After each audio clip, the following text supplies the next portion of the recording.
The Dog-Eared God by Frank Belknap Long. The Egyptian gods are shaped like beasts, but why they represent them in this way I had rather not mention. Herodotus. "What do you think of it?" asked Professor Dewey. The colossal height of the mummy case accentuated my friend's littleness. Somehow I don't know why the image should have presented itself. I thought of the opium-haunted De Quincey walking warily about the streets of London, a grotesque little midget in carpet slippers who carried a world within his head. Professor Dewey bore an amazing resemblance to De Quincey. His forehead was high and shrunken and covered with wrinkles, and the skin on his lean cheeks was stretched as taut as yellow parchment. His smile, when he did smile, was grim and lifeless, and very few people would have been attracted to him. But beneath his almost repulsive exterior, the little chap had a good heart, and I found his companionship delightfully stimulating. Professor Dewey's hobby was Egyptology, and he imported large quantities of mummies annually, and, I am sorry to add, illegally. No prying customs officer ever laid his sternly official hand on one of Professor Dewey's acquisitions. No blue-eyed and impertinent government clerk ever questioned Professor Dewey as to the value of his queer and often repulsive property. The professor had made arrangements with a dozen sly and secretive skippers whose Levantine dealings were seldom above reproach. And as a result of his careful bargaining, he never lost a mummy or a scarab or a precious stone. In the course of a single year, 83 mummies had been successfully smuggled into his stately brownstone mansion on Riverside Drive. We stood in Professor Dewey's mummy room, a great hall carpeted with red velvet and lined with rather sinister black curtains. It seemed ridiculous to me that the professor should furnish this repository with the trappings of occult melodrama, but I've always been singularly incapable of fathoming my friend's amusing whims. Beneath his whimsicality and eccentricity he was reasonably genuine, and it is unfair to expect a common sense or restraint from a man of genius. The mummy before us was unusually tall. It fairly towered in the yellowish gloom of the great room, and it bore unmistakable characteristics of great age. And it was oddly shaped. Its breast swelled out curiously, and its nose was gigantic. Indeed, the latter member almost protruded through the aromatic and evil-smelling wrappings. "An Egyptian Cyrano," I remarked, and permitted a grin to disturb my usually severe and solemn features. The professor often assured me that my features were severe, and being a very young man, I took pardonable pride in the fact. "How the ladies must have hated him," I added, seeing my friend scowl. "This is a serious matter," he said after a pause that seemed interminable. "Nothing like this has ever come out of Egypt. I do not like it." My friend's voice was distressingly hollow. It made me nervous, and I endeavored to quiet him. "There's nothing very unusual about this mummy," I replied. "Some very peculiar types undoubtedly existed among the Egyptians. I dare say they had their sideshows and circuses with the odd assortment of freaks that usually goes with such things. This poor fellow may have been a king's jester. It is really unfair to reproach him with his ugliness after all these years. I am sure his life was a very unhappy one." The professor's scowl grew in volume.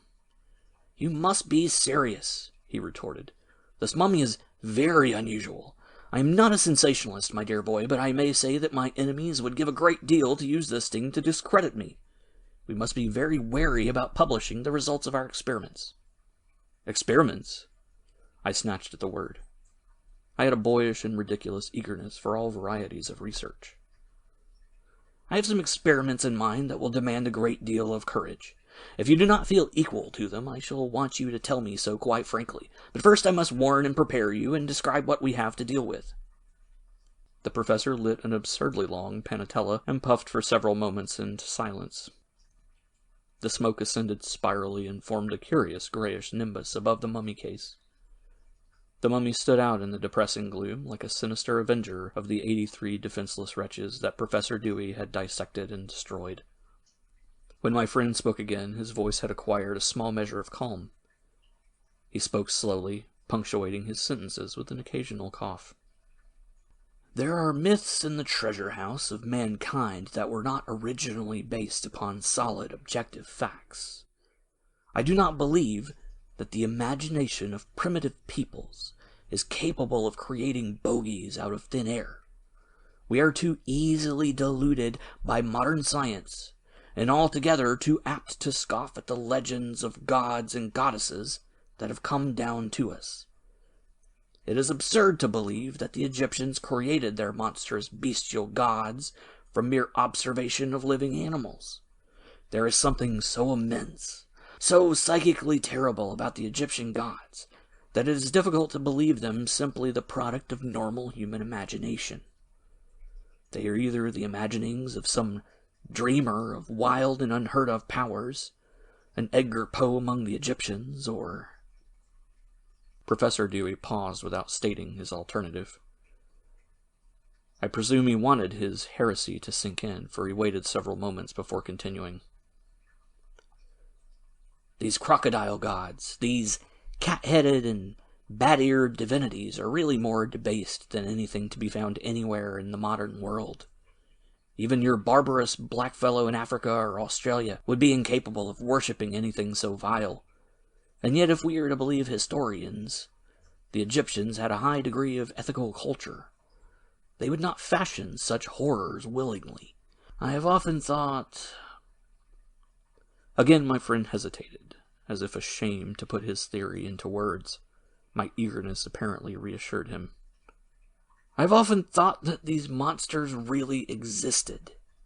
Why should we suppose that men are the only intelligent beings on this planet? There is so much evidence to the contrary, so very much evidence, that I feel justified in my theory. I do not think that I am a fool. My enemies, I fear my friend suffered from a persecution complex, would give years of their lives to overhear this conversation, but they shall only hear of the results, if the results are not too revolting. Professor Dewey sank back on a chair as if exhausted. Beads of sweat stood out horribly on his high yellow forehead. His lips quivered. "George," he stammered, "we must put it to the test. We must sleep here tonight. Unless, of course, you fear to sleep in the room with that." "But what is that, really?" I asked, pointing with horror to the colossal mummy. My friend did not answer me directly, but his words were dreadfully disturbing.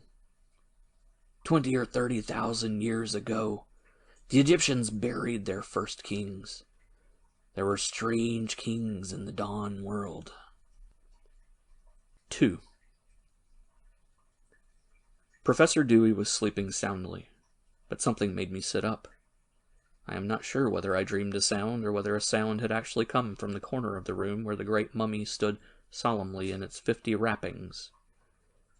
But whether the dismal noise had any basis in fact, it was a profoundly disturbing thing to hear at 3 o'clock in the morning. Perhaps you have listened to hounds baying at night across lonely moors, or perhaps you have heard in the tropics the horrid moans of small monkeys when they awake from their mindless sleep and see the stars watching them evilly. If you have heard such sounds, you may have a remote idea of how vile these audibly sinister exhibitions of evil and fright seem to a normal constituted man. The low whining that I heard, and it occasionally seemed to rise to an actual baying, did not frighten me, but had the chair that loomed unpleasantly before me out of the gloom suddenly entered into conversation with the sofa, or had the clock walked across the mantel, I should not have been more horrified. I sat up and waited. For several moments nothing happened, but then I heard a low scratching and scraping as if something were trying to get out of the closet. Claws of some sort were indubitably at work somewhere. Rats, I reflected, and I clung to the suggestion warmly. Of course there would be rats in a house given over to unhallowed and unsavory practices. The professor is fortunate to have rats to do the really dirty work, I mused. They save him the bother of burning the odds and ends. It must be damnably difficult to get rid of fingernails and hair and such things, unless one burns them. And of course the rats would save him that task. The professor is really very fortunate, dear jolly rats.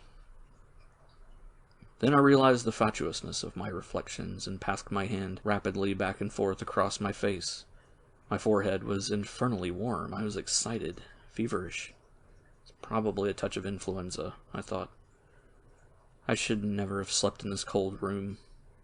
I recalled that I had been sneezing and coughing most of the previous afternoon. The slightest touch of fever makes me delirious. In that respect, I am abnormally favored. I pulled the blankets about my neck and turned over. I think then that I slept, but I am convinced that what I saw later had some external significance. The thing was more than a mere dream, and certainly more than a hallucination. It was, I think, an actual body of memories projected across the room. When I saw it, I was sitting up, and I heard the clock outside strike 4. A white immensity spread before me, and for a moment, its whiteness blinded me. It was like a series of projections on the silver screen. The white substance was continually changing, now thinning, now thickening, and horrid, distorted forms moved about in it. The forms were amorphous, and I could not at first distinguish them clearly. They were not altogether human. They seemed to have the bodies of men, but the heads of animals. When the vision, or call it what you will, became clearer, I saw that the unmentionable creatures had formed into a solid phalanx, and that they were marching solemnly before me. They carried between them some unspeakable object which they made no effort to conceal. If the forms of the marchers were revolting, the form of the long distorted thing that they carried was infernal. It was covered with hair, but I never had seen anything like it under the stars. It had a sunken bat-like face and great dog-shaped ears, and its yellow teeth glittered ominously in the strange, unnatural light. The thing was obviously lifeless, and his cheeks were sunken and hollow. The watchers carried torches, which they waved exultantly as if almost glad that the thing had died. I had a curious sympathy for these others, but heaven knows they were vile enough. The torches gave off a weird blue light, and even, I thought, a mephitic smell. And as I watched, new ones were lit, and the swaying, blasphemous procession moved forward more rapidly. And then the chanting and intoning commenced, and the dreadful hymns for the dead swelled and reverberated in the room until I put my hands before my ears to shut out the ancient and obscene chants. "A master out of the skies is dead," they wailed. "Deep, deep in the earth shall we bury our king. Long has he ruled us, and horrible the evil he did to us, but he was our king out of the skies, and we revere his memory. Horrible his black tongue that shot out fire, horrible the maidens he devoured, horrible the blood he drank, but he was a king. In the book of the dead it is written that he shall be judged by gods. By his peers he shall be judged. He shall appear as a snake, as a reptile before his peers, but by his ears they shall know him." Then the picture cleared terribly, and I saw that the procession trod hot reddish sands, and a great stone effigy loomed up behind him. It was a sphinx, but a more ancient sphinx than the one we know, and its eyes glowed banefully, and in a deep and perfectly round hole dug in the sand at the statue's base they had buried their king, and strewn gold dust upon him, and anointed his limbs with oil which they poured from jars of veined porphyry. Unmentionable were the rites they performed above him, and the last words of their loathsome high priest, who had the head of a lizard, were lethal words, and I shivered when I realized at whom they were directed. "For 30 centuries you shall sleep, but a little shameless creature with no hair to cover him shall drag you forth, because in his time he shall be as a god. But his evil day will not be long under the sun. He too shall return unto dust, and a very thin creature, with neither legs nor eyes, shall play havoc with his bones. It is written, 'Rest in peace and remember us who worshipped you.'" The vision grew vaguer, and the forms seemed to converge and merge into each other.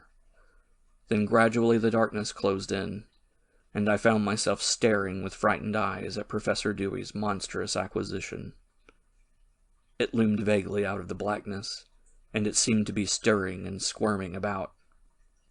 I watched fascinated while the ancient wrappings fell away, and two long pink hands fumbled hectically with mildewed cerements. The hands were abnormally emaciated and covered with thin reddish hair. I endeavored to rise, but the eyes of the thing watched me evilly and ordered me to be silent. It seemed angry that I should question its spiritual supremacy. It had uncovered its eyes, but the great loathsome nose remained mercifully concealed by several layers of disintegrating wrappings. It was frightful to watch the thing's efforts to free itself. It wriggled and squirmed, and in its vileness it resembled a great fleshy worm endeavoring to escape from some deep sewer of earth. What followed will always remain confused in my memory. I seem to recall Professor Dewey upon his back with closed eyes, and something standing above him in the dim light like an immemorial avenger. I seem to glimpse a supremely ghastly exterior, two great ears protruding from a narrow and greenish skull, and a great nose like an elephant's trunk showing briefly in profile. Then fire, a deluge of colored fire, which shot out of the creature's nose and mouth, fire from hell, fire from beyond Arcturus. I saw the professor's eyes open, and I saw him stare at the thing for a moment in triumph. The exultation in his face was quickly replaced by agony and despair. He threw out his arms as if endeavoring to ward off an immediate doom. And while I watched, his face shriveled and blackened. "I was right," he shrieked. "The Egyptians did not worship men. God pity my poor soul." I did not stay to comfort my stricken friend. I ran shrieking from the room and out of the house into the street. I looked up to see thick black smoke pouring from an upper window, but I turned in no alarm. I ran wildly across deserted squares and through winding alleys, and finally found my way to a leering subway entrance. I fled insanely down the stairs, and climbed over the turnstile without depositing a fare. Luckily, no one saw me. In a moment I was in a roaring train, my arms flung about a drunken beggar, and into his astonished ears I poured a tale that made him gasp and shake his head. "You young'uns allus get it somewhere," he grimaced. "I wish I had your luck." I have always found newspaper men exceedingly prosaic. The following cutting from a New York paper demonstrates my point. "A fire in the Upper West Side caused a great deal of disturbance yesterday morning, when police reserves from 3 stations fought with firemen to keep excited passers-by from entering the burning building. For 2 hours, 30 or 40 hooded men endeavored to rescue the inmates and caused a great deal of disturbance. The police were unable to explain why utter strangers should take such an interest in one poor perishing wretch, since it was later ascertained that the house was occupied by an eccentric professor and misanthrope who was suspected of bootlegging operations. Patrolman Henley from the West 93rd Street Station claims that one of the would-be rescuers removed his hood for a brief moment and that his face was covered with fur and eaten away at the corners. Luckily for Patrolman Henley's reputation, he is known to suffer from migraine, and it is probable that what he imagined he saw had no basis in fact. The wildly excited attempts of strangers to enter the building completely frustrated operations, and the unfortunate inmate perished. For a moment he was seen at the window, and those who were standing on the sidewalk immediately underneath declared that his hair and beard were actually on fire. The upper portion of the building was completely destroyed. A number of curious bones were found in the room, including the skeleton of a gigantic dog. During the past week, 3 previous fires have been reported in the neighborhood, and the police are investigating rumors of a firebug. End of The Dog-Eared God.